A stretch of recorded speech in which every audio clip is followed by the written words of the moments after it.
All right, Shalom. Yasha I want to start off by giving all praise, honor, and glory to Yahweh, Bashim, Yahushua, Bashim, Rakakadash.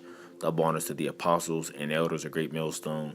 Salutations to you, brothers, to the four corners of the earth, preaching this word and laboring in this word in truth, love, and sincerity. And I'm just going to touch on a quick topic, through the spirit, as me and the brother Azariah here in the GMS Pittsburgh camp was going in the spirit, how, everything is defiled under the inhabitants thereof, and everything is defiled under the hand of Esau, Edom, the so-called white man, okay? Because everything he puts his hands on, he destroys, okay? And we mean literally everything, all right? So let's get this first scripture, Isaiah 24, verse 5. It says, "The earth also is defiled under the inhabitants thereof, because they have transgressed the laws, changed the ordinance, broken the everlasting covenant. Therefore have the curse devoured the earth, and they that dwell therein are desolate. Thereof the inhabitants of the earth are burned, and few men left." Okay, and we know the curse of the earth is who? Esau, Edom, the so-called white man. And I could prove that real quick by just going up in a few chapters. Okay, Isaiah 34, verse 5, it says, "For my sword shall be bathed in heaven. Behold, it shall come down upon Idumea." And Idumea is a Greek way, right, of saying Edom. Okay? It says, "It shall come down upon Idumea and upon the people of my curse to judgment." Okay? So we know that Esau, Edom is the people of the Lord, is the curse to judgment. Okay, so that's how you prove that, right? So let's go back to Isaiah 24, verse 5. It says, the earth also is defiled under the inhabitants thereof. And many people, would try to be simple and say, well, the inhabitants are all the people on the earth, and, it's everyone that's causing, an effect to the way the earth is in the state that it's in. But that's not true, okay? Just how we was going into it, that, Esau, the so-called white man, right?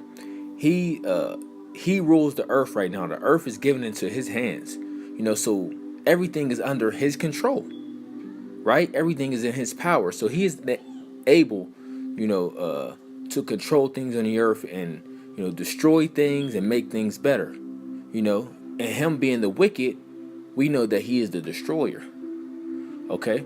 Because there's no reason why this man, ultimately they have a plan in their own minds with their own wickedness of why they're doing all these things to destroy the earth and destroy the people, because that's his job, but he is the one that's able and capable and have the means to make everything better, right? So there's no reason why you should have this wicked people flying around the air, right?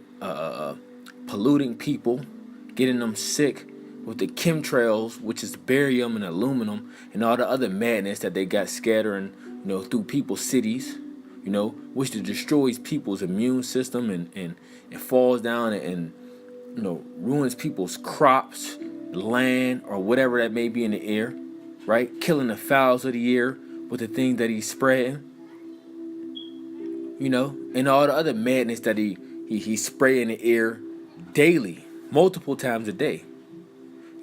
He's also the one that's in the marines, in the oceans, putting his poison out there as well, having oil spills and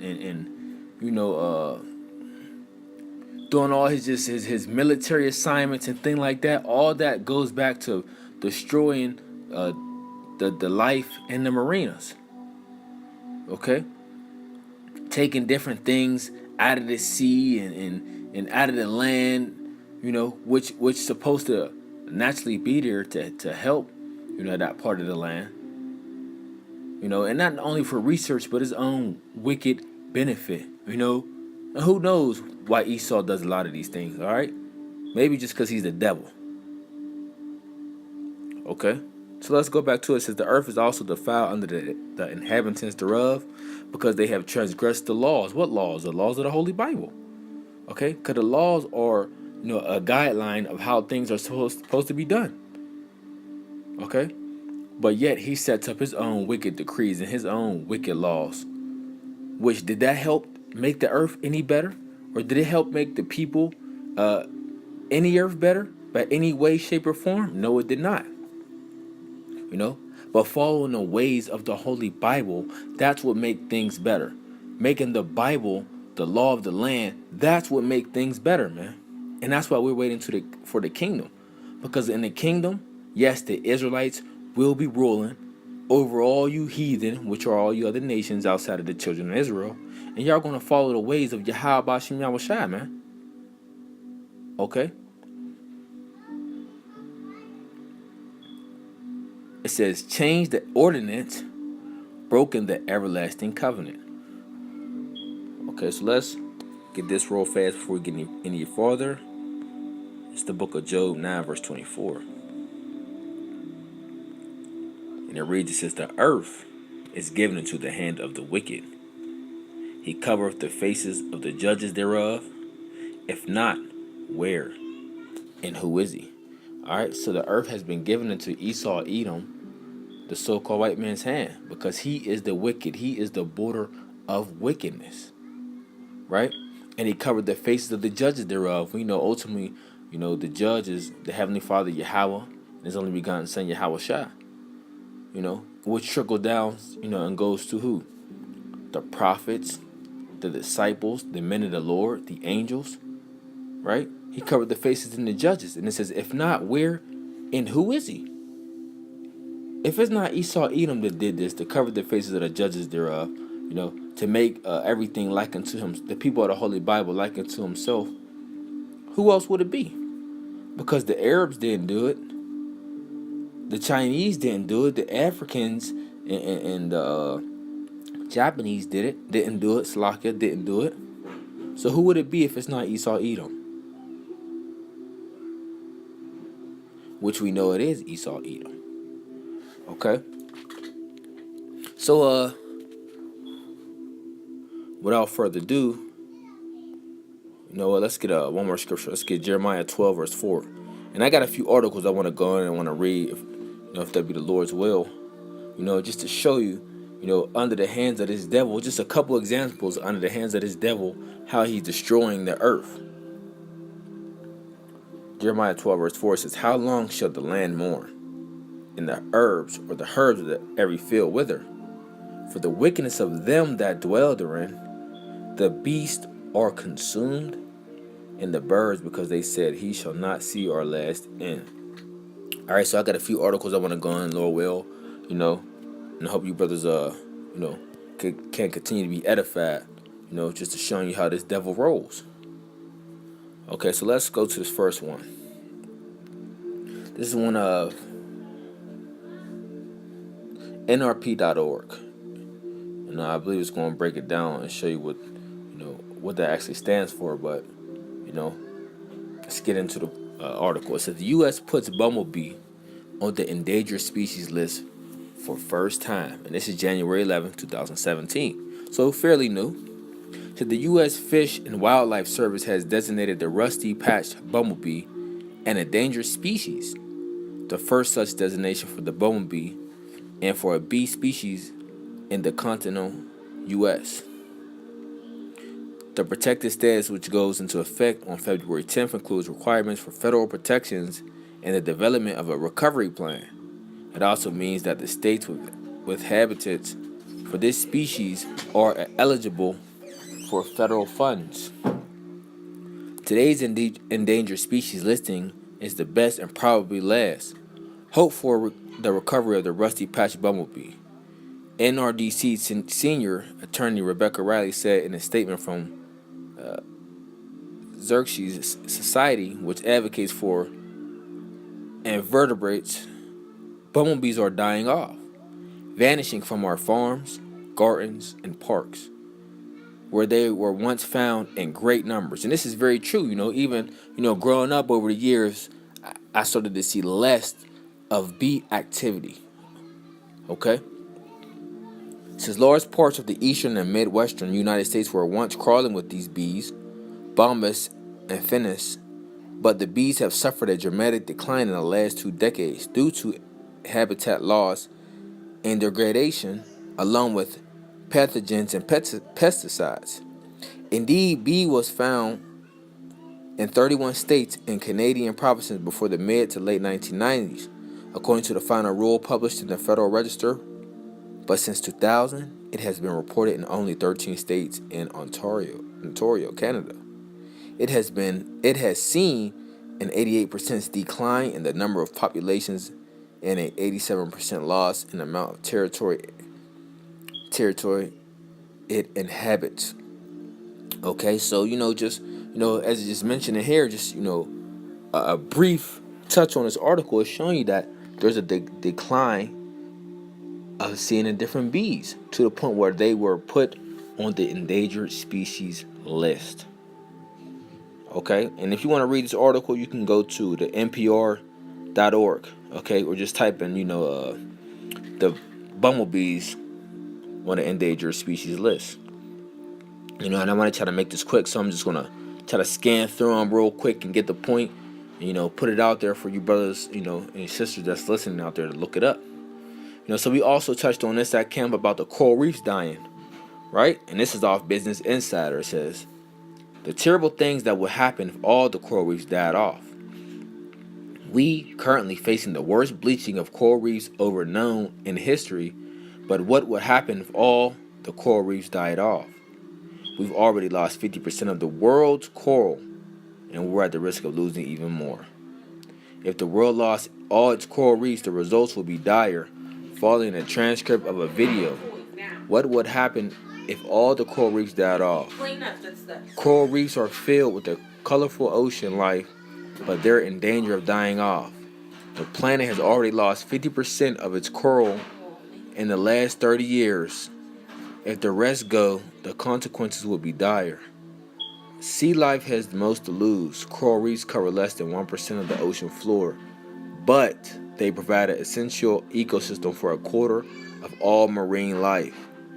One of these creatures, a type of sea slug, is actually an important ingredient in certain cancer-fighting compounds. In fact, some estimates predict we are 300 to 400 times more likely to find new drugs from coral reef ecosystems than land-based ones, but that's only if they survive the next century. So that's how bad it is in the oceans for the coral reefs. Now, who has access to be all up in the coral reefs with all these different sea vessels and doing all this type of research and oil spills and all that madness? And I'm going to get into that article in a second. I know so-called blacks, Latinos, and Native Americans, we don't have no access to these things like that because most of us are in a poverty-stricken state. So who is this? Who's the controller of this? This is Esau, Edom, the so-called white man, and the rest of the people, that's his tag-alongs, which is all the other nations, the Chinese, the Arabs, the Japanese, they fall under him. But the top target is Esau, okay? Because he rules everything. He rules over these nations. But he's the leader of the pack, okay? And just touch on a little bit more, and then you can look this up, the rest for yourself.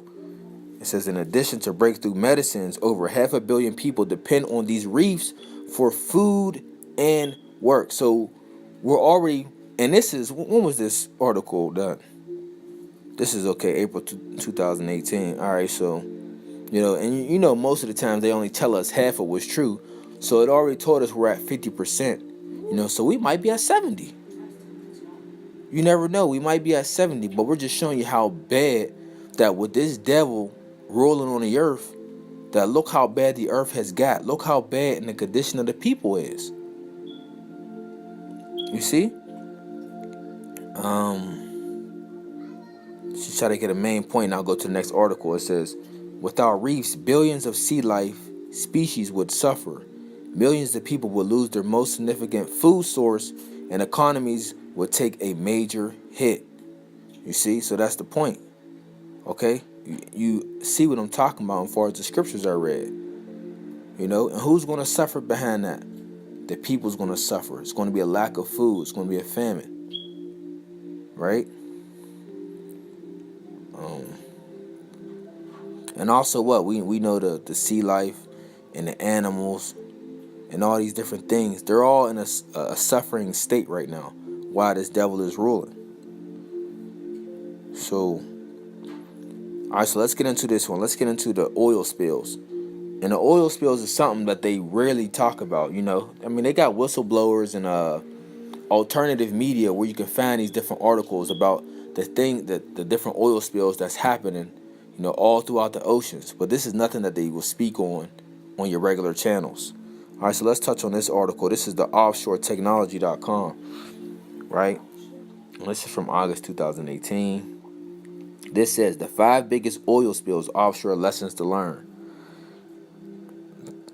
It says there's no getting around it. Oil spills are costly, destructive, and potentially deadly to offshore workers in the local marine environment. But what lessons can the offshore oil industry learn from such disasters? All right, so let's just go through real quick and see the oil spills and where they happened at, what year it was, and how many gallons of oil they actually spilled. All right, so the biggest oil spills, number 1, 260 million gallons. This was during the Gulf War in the Persian Gulf, January 19, 1991. Number 2 is 210 million gallons. The Deepwater Horizon, Mexican Gulf, April 20th to 15th of July 2010. Number 3 is 140 million gallons. This is off the Itox 1 in Mexican Gulf, 1979, through 1980. Number 4 is 90 million gallons. The Atlantic Express, Caribbean Sea, 1979. Number 5 is 80 million gallons. The ABT Summer offshore Angola, May 1991. Let's see, what's the next page? So I guess it's just, what's that, number 5? Right. So they only just mentioned these 5 there, but as you can see, you could calculate that up and total that. Look at all them different million gallons of the oil spill that they spill in the ocean. You see? Because Esau is the master of disaster, man. Okay? And once again, like we just stated, none of our people, none of the Israelites, we don't hold no title to none of these things to do all this madness that this man does. We don't even have access to the things that he have to do this. So what? He's the one, he's the inhabitant that's defiling the earth, man. Okay? And all this would change if we go back. If we go back to the laws of the Bible, all this would change. But we know he's not going to do that because what? He's the wicked. All right, so what? This one is just go to offshoretechnology.com and type in oil spills and you'll get the history on that. Okay? And that's just the 5 biggest ones. There's more because there's more oil spills leaking, and not there's still oil spills that's leaking in the ocean now, but it's really not being attended to. You know, it's too much of a mess to cover up. All right, so we're gonna do one more, and then I'll hopefully do a part 2 to this lesson. All right, so this is the eLukes magazine. All right, and this is dealing with the 5G network, and I just want to touch on something very quick. It says frightening frequencies, the dangers of 5G, what you can do about them. Hope they ain't transferring to something different. And I just want to show what the health concerns of what this 5G network do. Because even though a lot of this technology is convenient for us to use, it's really dangerous to the health. It's dangerous to the animals. It's dangerous to the environment. You know, but this dude is supposed to be on so much of a top level and so smart. Then why is he creating technology that's killing us all if he's so smart? See, the only thing he is smart is in wickedness. Okay? And anyone that comes out with any technology that's beneficial to the people or to the earth, you know, he either buys them out, patents it, or he'll kill off that person that created it so they won't put that technology out there, man. And there's many accounts and cases of him doing that. So let's go to the serious health concerns, right? It says, first, it's important to know that in 2011, the World Health Organization's International Agency for Research on Cancer classified RFR as a potential 2B carcinogen and specified that the use of mobile phones could lead to specific forms of brain tumors. Many studies have associated low-level RFR exposure with a litany of health effects, including DNA single and double strands breaks, which leads to cancer, oxidative damage, which leads to tissue deterioration and premature aging, disruption of cell metabolism, increased blood-brain barrier, permeability, melatonin reduction, leading to insomnia and increasing cancer risk, disruption of brain glucose and metabolism, generation of stress proteins leading to myriad diseases. As mentioned, the new 5G technology utilizes high-frequency mmWave bands, which give off the same dose of radiation as airport scanners. The effects of this radiation on public health have yet to undergo the rigors of long-term testing. Adoption of 5G will mean more signals carrying more energy through the high-frequency spectrum, with more transmitters located closer to people's homes and workplaces. Basically, a lot more and more potent. RFR flying around us. It's no wonder that apprehension exists over potential risks to both human and environmental health. Alright, so if you want to go on this, you can go on eLooks magazine or many more articles touching on the 5G network. But the point is, his different platforms of technology that he uses is a detrimental to our health, detrimental to the environment, to the beast, everything, man. You see? So this guy's really like, these different cartoons and shows we used to watch, man. Dexter in the laboratory and Pinky in the Brain. This dude's a mad scientist. You see, because nothing that he created is really beneficial to us. It may seem more convenient, but later down the line, it's a risk to our health. Okay? So, 1 second. Let's get a Hosea 12:4.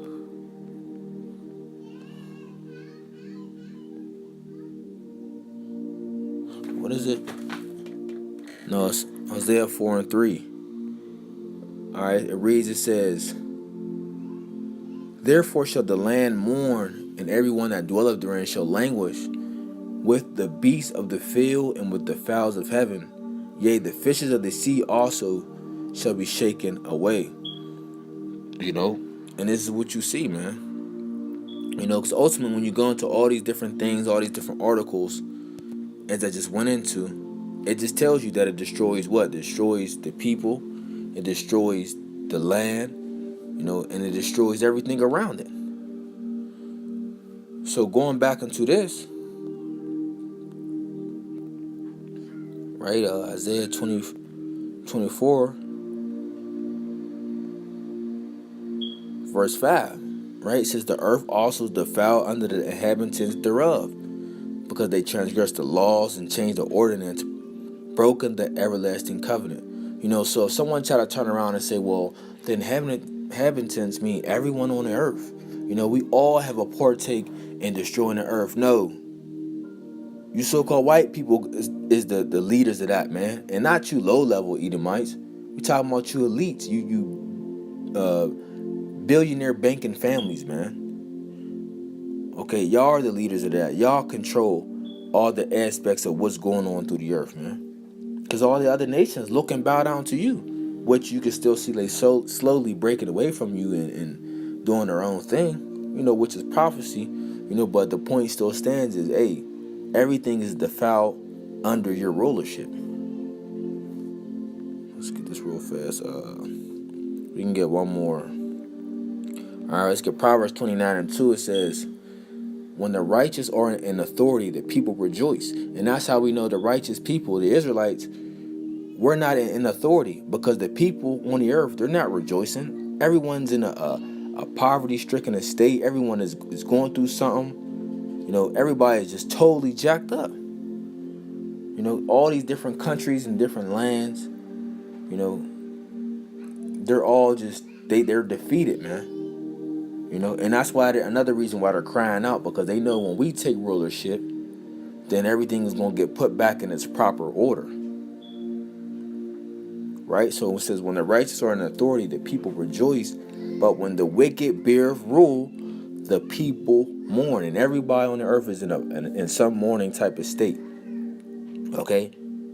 They're in some type of mourning state for some particular reason. Why? Because the wicked bear rule. The wicked are the ones that's ruling. Let's get this real fast. One more. That's Malachi. 1 verse 4. It says, and I don't know. I'll start at 1. It says, the burden of word of the Lord to Israel by Malachi. I have loved you, saith the Lord, yet ye say, wherein hast thou loved us? Was not Esau Jacob's brother, saith the Lord, yet I love Jacob. So the Lord loves the Israelites, okay? It says, and I hated Esau, and laid his mountains and his heritage waste for the dragons of the wilderness. Whereof Edom saith, we are impoverished, but we will return and build up the desolate places. Thus saith the Lord of hosts, they shall build, but I will throw down. And they shall call them, right? They shall call them. Who? Who is them? Esau, Edom.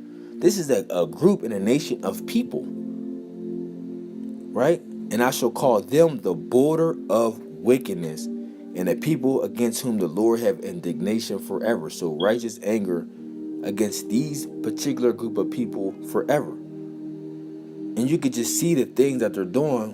Why the Lord don't even deal with them on this level, man? He created them to be the wicked, and this is the purpose that they're doing. You know? But they also got to pay for exactly what they're doing too. Like the Lord said, what? I'm going to destroy them that destroy the earth. So we'll close out on that. Revelation 18. Let me see if I can find it real quick.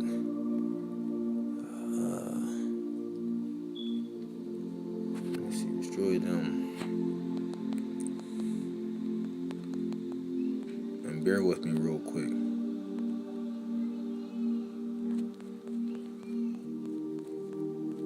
Let's see.